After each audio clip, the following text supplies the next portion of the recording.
Hi, this is Polly from thefitmumformula.com. Now, if you have been trying in the past or recently to lose weight on Slimming World, Weight Watchers or any other diet club for that matter, and you haven't managed to lose weight on it, there are some reasons that I think that might be happening, and so I'm going to go through them for you now, and maybe you'll be able to recognise some of these. The first is that their model of measuring portions is not a science-based method. They've essentially taken vaguely the calorie model, calories being the amount of energy in foods, and renamed them things like points and sins, and they've given you an allowance for those, in a way of controlling your calorie intake. However, it's not an exact science, it's not an exact calorie match, and calories is a scientific thing. So the fact that they're not using the exact calorie model means that what they're prescribing for you in terms of your points or sins allowance might be a little bit off your actual needs. The other thing is any meal plan, and that stands for a meal plan that any professional, even I, could give you first off without not knowing enough about you. It's only a starting point. Until you actually get going on any plan, you don't really know how your body's going to react. You don't know exactly how fast or slow your metabolism is. You don't know how active you're going to be compared to other people on the same plan as you. So until you actually start going on a plan, you don't know if it's going to work for you, and it may be that what you were given first off just wasn't right for you. It might be as simple as that.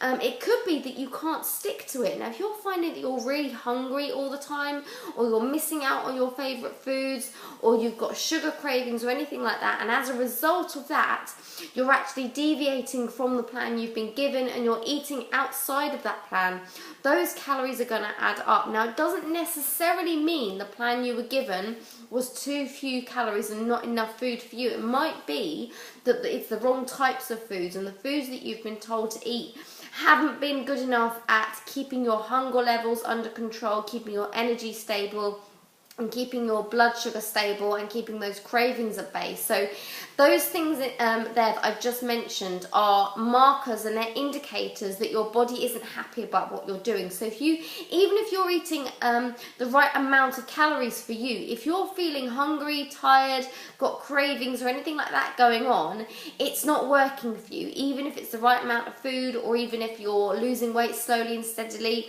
if you're not feeling great, it's not right for you. And especially if you can't stick to your plan because of these things, you're going to be overeating and you're not going to lose the weight. And finally, it's something that I still don't understand how it works, and this is the concept of free foods. Now, I never ever put a limit on vegetables, and I do not understand meal plans that put a limit on vegetables, unless, for example, it's for reasons like IBS, where you can only tolerate certain types of vegetables and you can't have too much fibre. If it's not something like that going on, really, there's no logical reason to restrict vegetables. They are very nutritious, they're high in fibre, they're high in water, so they help to hydrate you, and they're very filling, and they're very low calories. So for somebody on a weight loss diet, to say that you have to stick to certain amounts of vegetables is ridiculous. But I have seen on some of these plans what they call free foods are other things. There's things like yogurts, there's things like meats, carbohydrates like pasta, there's all sorts of things. And with the best will in the world, you can't eat these things unlimited, whether they're labeled free or not. These things have calories in, sometimes a lot of calories, and maybe their thinking is that these foods are filling enough that you won't overeat them. But if you have a large appetite, and I'll be honest, I've got a fairly large appetite. I carry a gene called the FTO gene, and that means I do have a large appetite. I know many people who've said they tried this thing and they just ate so many free foods, they actually gained weight on the diet. So no food is free. Even vegetables have calories. They just have so few that it really is difficult to overeat them. So that's the 4 reasons I think that in the past you may have failed at losing weight on these commercial diets. Either it's the model itself, it wasn't a good way of actually counting your calorie intake. It wasn't the right intake for you. It wasn't the right plan based on your body and your physiology. You couldn't stick to it, so you ended up deviating and eating extra things in addition to your plan.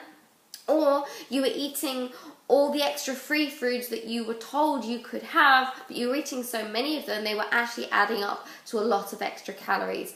I hope that's clarified it for you and given you a bit of insight into why these things don't work. And yeah, as I say, they can work for a lot of people, but I see an amazing amount of people who they really don't work for and don't understand why they don't work for them, why they have worked for other people. So maybe it's one of those things that I've spoken about for you today. If you want more help with this, please do get in touch, polly@thefitmumformula.com. I'm very happy to have a little chat and point you in the right direction, depending on, you know, where you think you're going wrong right now. I hope that was helpful. Polly from thefitmumformula.com.